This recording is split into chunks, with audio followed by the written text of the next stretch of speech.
Hey guys, this is V-Man from No Budget Productions, and today we're going to be doing the film Broken Road, and this is one of the uh, Star Trek Discovery Season 4 era films. This takes place in the 32nd century, um, and I am the first fan filmmaker to actually make a fan film that takes place in that era. This is not the first film, however, that I've done that takes place in that era. This is actually the second film that I've done that takes place in that era. But I am the first fan filmmaker to make films in that era. And this is the Constar H, 1036H. Let me exit off this real quick.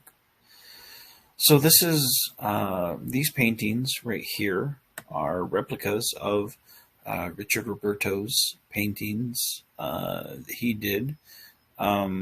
He actually did these paintings. He had reached out to me and wanted to paint me. He actually wanted to paint another fan filmmaker, but I wasn't able to reach out to him or get a hold of him. So he reached out to me, and I said, "Sure, why not? I mean, paint me like one of your French girls." But I said, "Sure, why not? I don't have a problem with that." And then knowing, him and me talked a little bit, and knowing that he wanted to do paintings of some of the other captains, I asked if he wanted me to reach out to some of the other ones because I'm, friends with most of the people in the community. He said that would be great. So, I did. So in this scene, I printed out all the paintings of the captains and decided to put them on the wall and use this as a quote unquote Hall of Heroes. And I don't think this is every one of them because I think we had only gotten to the first set of pictures at this point. I don't think we had gotten to the second set just yet. I could be mistaken, but I think this is just the first set.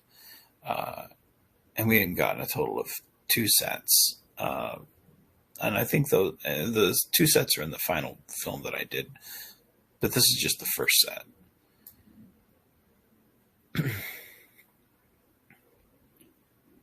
But I wanted this to have a real sense of Menard looking back at history, and kind of feeling removed.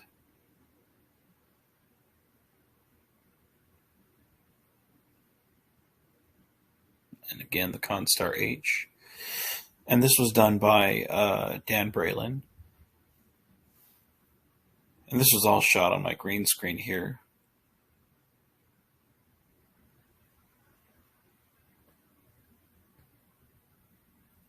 And this, I think, is the interior of Star Wars, one of the Star Wars ships. Again, one of my Easter eggs. But I figured the ship would be so gigantic, why not use it?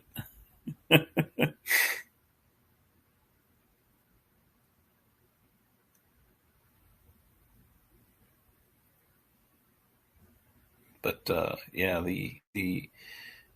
for me, there's not much interior stuff of the 32nd century stuff, so it's kind of hard to use actual reference stuff, So, and I love the look of the 32nd century uniforms, but they don't really fit all that well. So they're not the most comfortable ones to, especially around the collar. They come apart really easily. I think the button that's on there is not very good, so I might have to Velcro that one. Uh, but I love the look of it. So, and this film was suggested by Daniel Vance about what would happen if from the Burns perspective with people on the planets. So I had Bernard looking for survivors of the burn. Uh, and I really liked that idea of him going and searching for, those survivors that no longer had warp drive, no longer had the capability of sustaining themselves.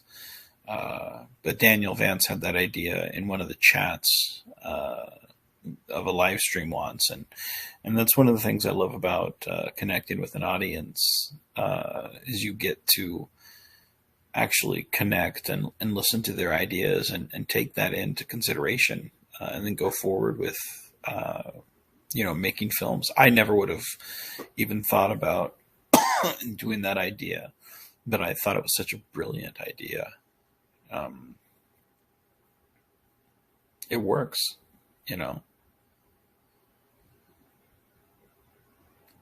that's one of the things that does suck about having a budget, is not being able to have people or actual structures. You kind of have to use what's limited and there, tore up scrap metal and whatnot,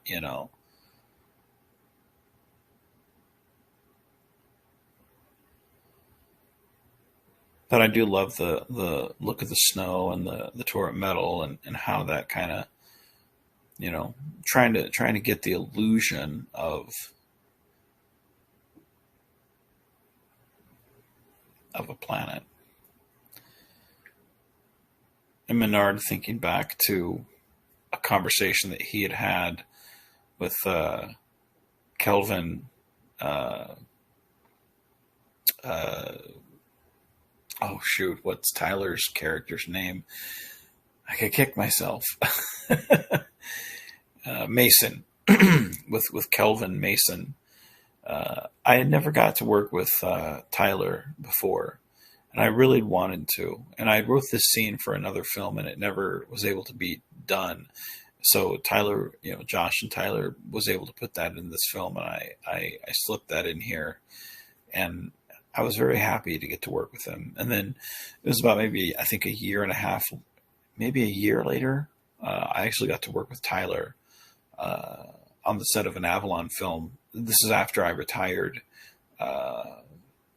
Actually got to go work with him on an Avalon film for my final set of Avalon films.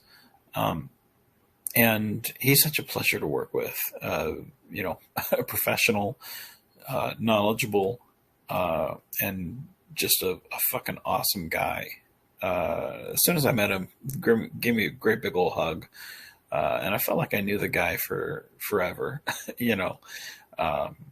and, of course I've talked with him on the phone before, but I mean, I'd recommend anyone, if you ever get the chance to work with him, go fucking work with him, because he knows his craft, but I mean, he's one of those people, like, I can't speak highly enough about him, but these two scenes here were shot, I'd say probably maybe a year apart, or 9 months at least. But I mean, that's how good of an actor he is. Like, you can't really tell that we're not, speaking, and again, like I've always said, is that's how you know that you've really got it together, is when your two people can't, you can't tell that they're not speaking, but again, like I said, it was a real pleasure to get to work with Tyler, both in this scene and on the Avalon films, so. But I really liked the fact that with Menard, I was able to bring all of the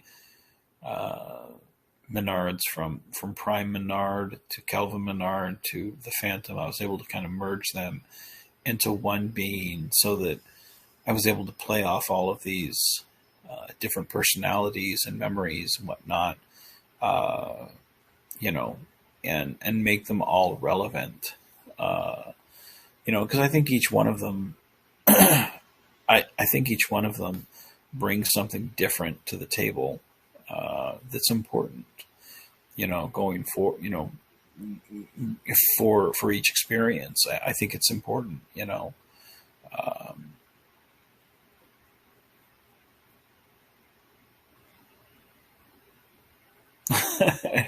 Here's another one of those Menard staring off type, He's very known for that. I get that.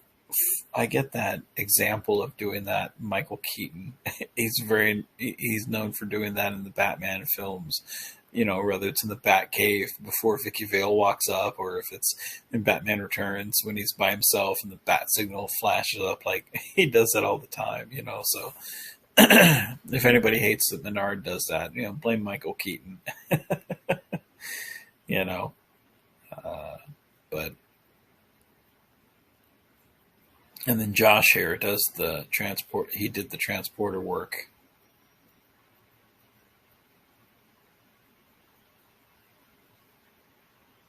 And I love that it's so quickly done. Just like in the 32nd century, just zoop, done.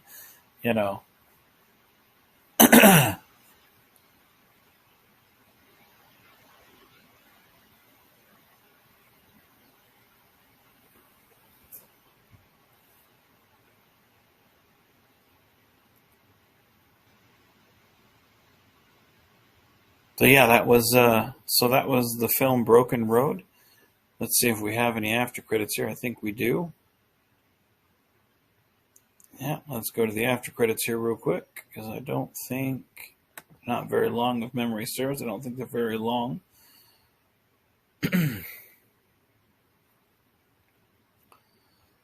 So I had Frank. That's right. Frank has the Picard season 1 jacket there. And he's sending out a distress call, and Menard is picking it up, and Frank's responding to it.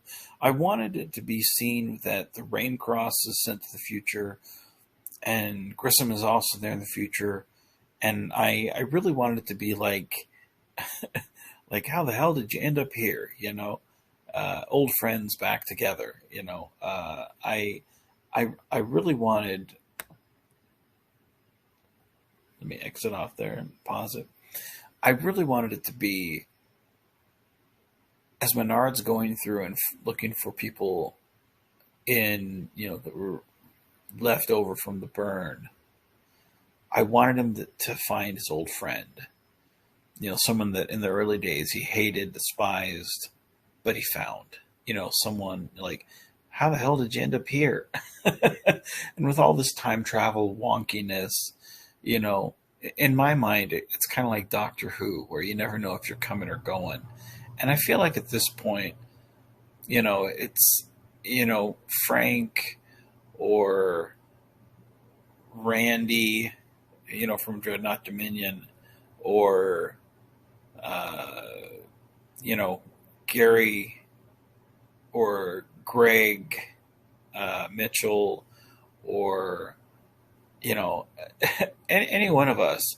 It's like, if we end up in TOS timeline, or if we're in TNG timeline, or if we're in Star Trek Picard era, or if we're in now in the 32nd century, like, if any one of us show up anywhere, it's like, just shrug it off and go, who cares? Let's go. Let's just tell the story, and I feel like at this point, like, our fans just smiling, let's just go on with the story, and I feel like we've kind of earned that. Like, we don't even think about it anymore. Let me just go.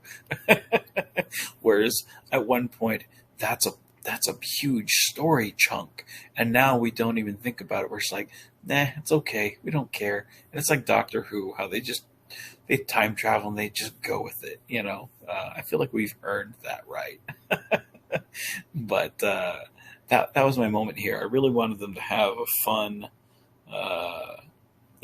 A fun moment where old friends, because again, that's what fan films are all about. Just good old friends, But anyway, if you enjoyed the video, please give it a thumbs up. If you didn't, give it a thumbs down. Comment on the video. Let me know. Do you enjoy the 32nd century of Star Trek Discovery? If not, what era do you like the most in Star Trek? Leave that comment. Let me know. And if you subscribe to the channel, thank you. If you haven't, could you subscribe? I'd appreciate it. With that being said, be genuine, be safe, and keep on geeking on, guys.